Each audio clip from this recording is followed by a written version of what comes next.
Greetings everyone and welcome back to 365 Days of Prog. Today we're gonna be reviewing Looking On by the band The Move. Hi, my name's Naomi. I'm an avid progressive rock fan, but I'm a long ways from knowing all the prog albums out there. But this year, I'm gonna give it a try. This is 365 Days of Prog. This album is definitely one of those interesting picks that I didn't expect to see on this list, and honestly I'm very happy for it because I am so glad that there were people who were kind enough to recommend not the obvious things, and well, this is not that obvious to be put on the series and I'll explain more afterwards. But for now, here are some of my favorite bits from this album. Oh, may it not be so, see me looking down, I'm just looking up.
So despite me answering this question so many times throughout this year in my comment section or in live streams or wherever, it seems to me like people always keep asking me what am I going to do with this YouTube channel when 2022 ends. And well, I'm gonna give the short answer. What I'm planning to do is of course keep this channel alive, and I'm gonna create prog related content but in a different manner, not only album reviews but different types of contents, whether they be more humoristic or documentary style or whatever. But of course I love planning things ahead, and much like I planned this series ahead in 2021, I'm already thinking about next year and what I'm gonna do, and I have this list of many various ideas that I have for videos that I'm gonna do next year, and one of them revolves around talking about proto-prog, prog that came basically before In the Court of the Crimson King in 1969.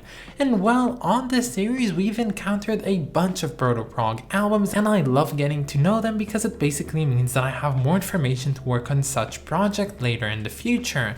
And well, most of the proto-prog albums that we get are sort of experimental psychedelic rock mostly and not really progressive, but then sometimes we get something more special than that, which is much akin to today's case, which is the album Looking On made by The Move. Now The Move are a band which I did not know up until today, and for a lot of people, mainly British folk, that might sound like something kinda odd. The Move are very popular, but the thing is, for people outside of England and Britain, you might actually not know them, and your inacquaintance with them will be mostly justified. You see, back in the years of activity for this band, they were arguably as popular as the Beatles, the Kinks, the Rolling Stones, and the Who, but the thing is that they never really broke out into the international scene, unlike their counterparts. And their sound, well, it's what you might expect. It's mostly just English pop rock. Their music might have been a bit influenced by psychedelia and even blues to some extent, but honestly it was pretty much straight rock, which was a great chart topper. These guys had a lot of hit singles,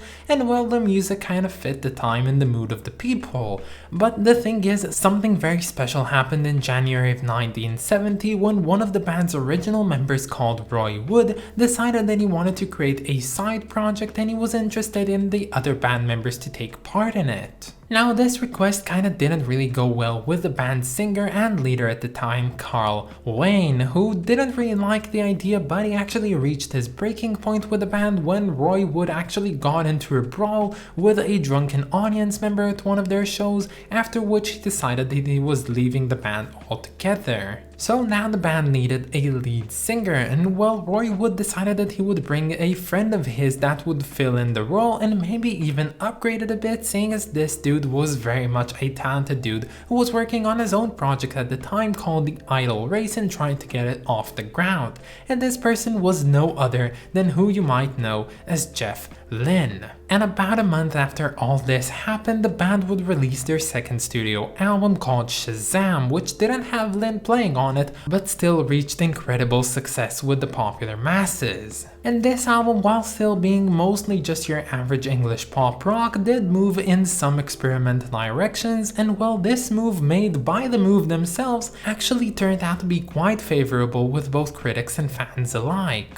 And well, at this point in time, Roy Wood became the leader of the Move, and he was joined by Jeff Lynne alongside him, and together the two actually started their own side project, which Roy was planning out meticulously, and that band would be a very interesting integration of both classical music with pop music and rock music, and this very ambitious idea was going to be called Electric Light Orchestra, or ELO. So yeah, while the Move themselves never really broke out into the international scene and are still quite obscure today to the worldwide listener base, the thing is, without the Move we would have never had ELO and all the greatness that they brought to their world, so I guess that's something to think about. But we'll have to put Electric Light Orchestra aside, because today we're talking about the Move and their third studio album, which is of course called Looking On. So seeing as Jeff Lynne was now a part of the band, one big burden was taken off of Roy Wood's shoulders, and that's being the only composer in the band, seeing as Jeff Lynne was already a pretty established composer by himself. And well, right after Lynne joined, he composed a piece for the band which was called Brontosaurus, and they recorded it together, and this single actually reached the number 7 spot on the UK top charts. But due to a lot of ambitions and groups, ideas and contracts and stuff like that, there's a whole Wikipedia article about it, and I'm not gonna try and put it all together right here.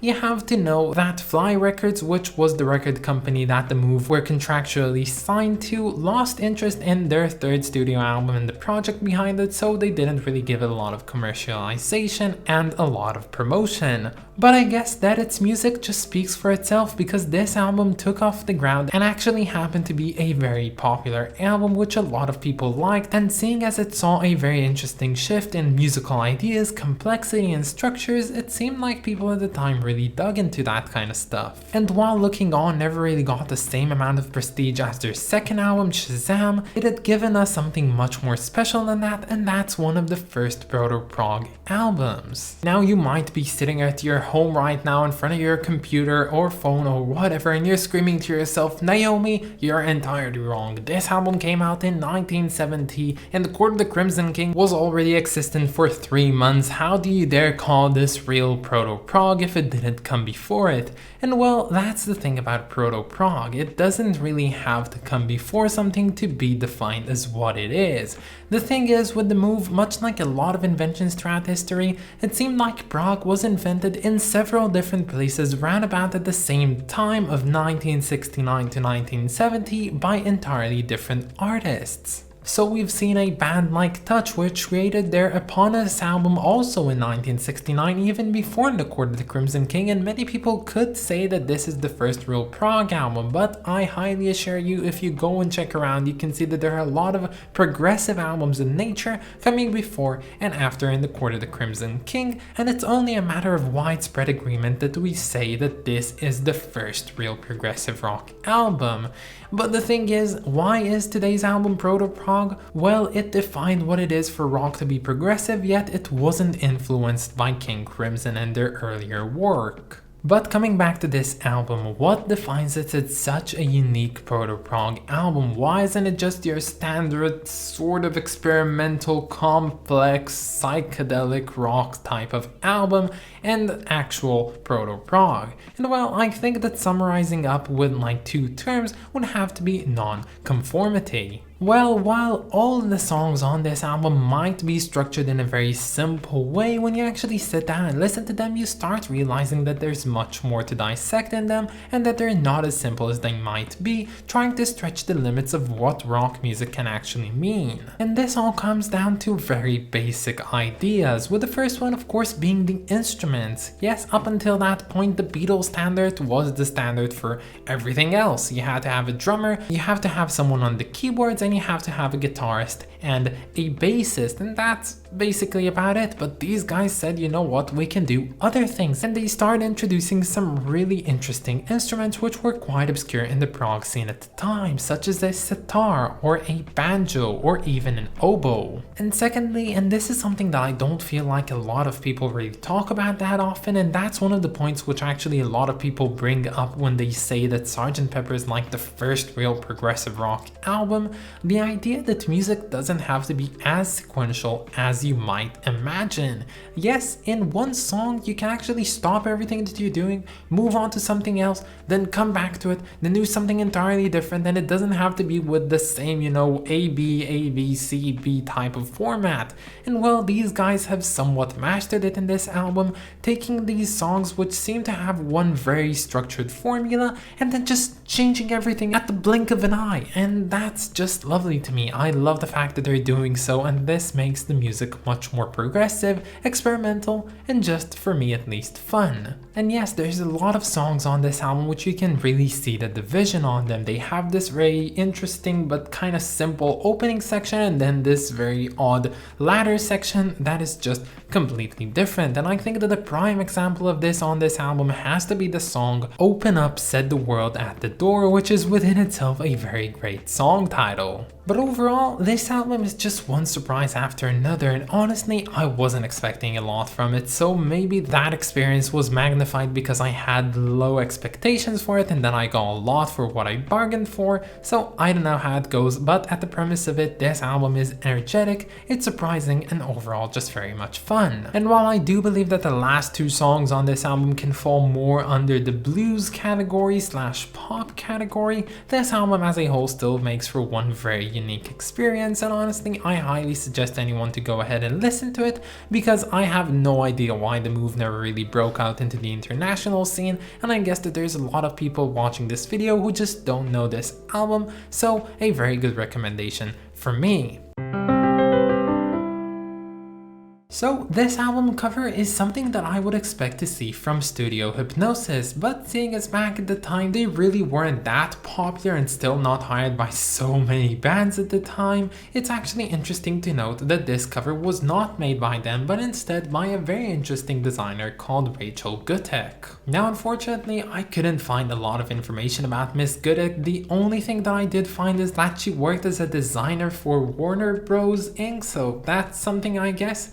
But honestly, just great work all in all. I love this top-down view of the men, which almost look kind of similar to one another in their very much egg-shaped balding heads. It's something that resembles to me the very much hypnosis surreality found in real life, and I love it so much. And the colors on here, they're great. I love the shades of brown that are supposed to be black and white, but they're not entirely just black and white and grayscale, but at the same time you have this very vibrant yellow logo and album title. It just all works well to me, the composition, the balance, just a really good cover art from start to finish. So all in all, this album is a very noteworthy addition to the world of proto-prog, and for it I'm gonna give it a rating of 8 out of 10. But that's about it guys. I hope that you enjoyed this video and stay tuned for tomorrow because we're going to be listening to Second Hands by the Gauri Shankar. I of course want to thank my lovely supporters over on Patreon, so thank you so much to Clay Wan, Rist of Kings, and Lindsay Haycox. You guys are just the best, and if any of you want to support me over on Patreon, you can find the link down in the description or in my about page. But that's about it guys. Have a wonderful day and I'll catch you all tomorrow. Bye guys.